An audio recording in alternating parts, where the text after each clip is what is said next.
So tell us, I'd read that you had one of those near-death experiences. Is that true? It is. It is true. People who are brought back from the dead remember their experience on the other side. What happens when we die? But I was an atheist. Now see, it's very easy to be an atheist when you're successful, but it's very difficult to be an atheist when you're laying on your deathbed, because you begin to think, what if these people are right? That really important question of what happens when we die, you know, I certainly have my opinion, and I've not been shy about sharing that opinion. I think there's an afterlife for all of us, and I think that afterlife is wonderful. This puts me out, if you will, a little bit on a limb. Here I am as a physician who's actually studied near-death experiences and making an amazing claim that the evidence is so strong that certainly to me it proves the existence of an afterlife. For thousands of years, the great religions have said, take on faith that we have life after death. Take on faith that there's more than just what you see and live in our earthly existence, that you are more, that you are a magnificent being that lives on and on after you die. And you know, the incredible thing is, for thousands of years, that message of faith, every shred of research I have is validated. In other words, it seems to be true, that there really is life after death. Here's an amazing story for you folks. A life-saving surgery ended up being a life-altering experience. He was just shy of 4 years old. When he went in for emergency surgery, he slipped out of consciousness, and that's when he says he entered into heaven.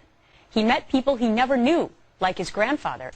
Colton Burpo and his father, Todd, that is, highlight this remarkable experience in the new book, Heaven is for Real. I was looking right at Jesus. Looking at Colton now, you would have never guessed that he almost died in 2003. His father, Todd, tells about Colton's near-death experience in the book, Heaven is for Real. And that's where I got to see heaven. No, Jesus and some angels came and flew me up to heaven. And I said, so Colton, what did Jesus look like? I knew that the first person I saw was Jesus. He was wearing white robes with a purple sash, and he just came down nicely and gracefully. Well, Dad, Jesus has markers. Dad, Jesus has markers. I didn't know what he meant, so I finally asked the right question. Colton, where are Jesus' markers? And he drops his toys down, and he stands up, and he just points, Dad, they were right here. He takes his fingers, points to the palms, then he bends over and touches the tops of his feet and looks up to me. That's where Jesus' markers were, Dad. When I was in the throne room of God to start with, so I got to see what that looked like. Jesus came to me and said, Colton, you need to go back. Even though I didn't want to go back, he said that he was answering my dad's prayer. I remember that prayer. That irreverent, that disrespectful, screaming at God prayer. I was like, he's answering that prayer? Today, Colton is a healthy 11-year-old and shares his heavenly journey with boldness. Don Piper was relieved that the pastors' conference he had been attending finished a little early on that Wednesday in January of 1989.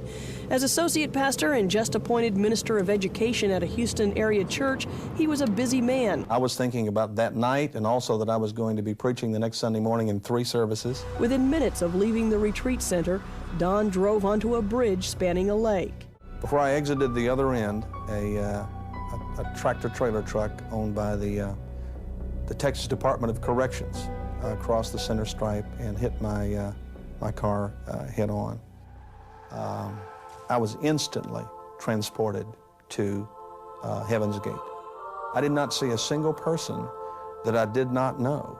They were relatives, they were friends who had died in high school, they were teachers, they were people that I had seen and known all my life who had gone to glory.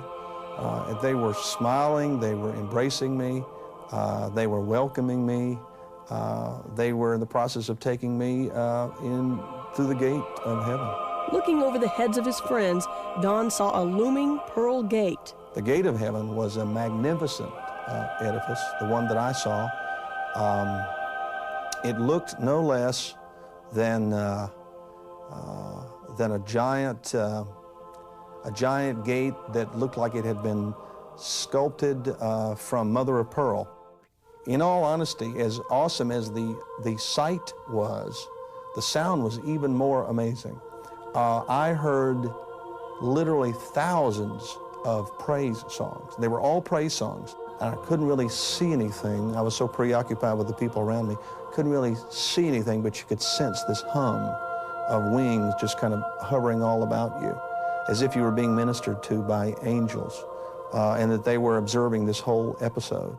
While Don stood at the gates of heaven, this man stood on a Texas highway by Don's lifeless body.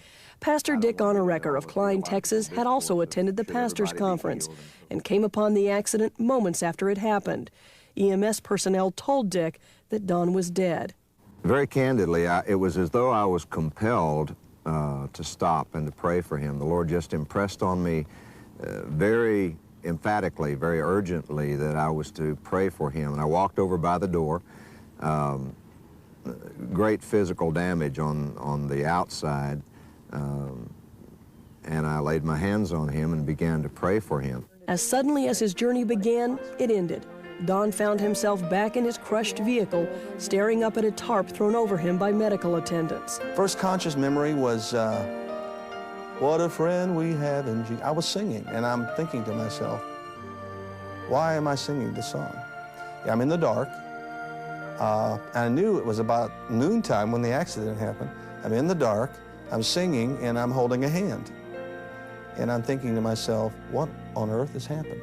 Dick had begun singing hymns to Don. The Lord impressed on me not only to pray for him, but that there be no internal injuries and there be no head injuries.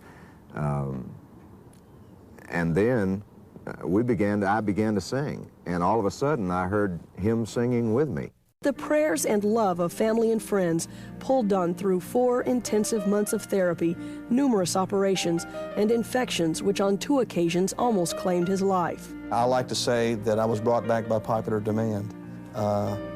People prayed me back from the gates of heaven. People prayed me back from death's door.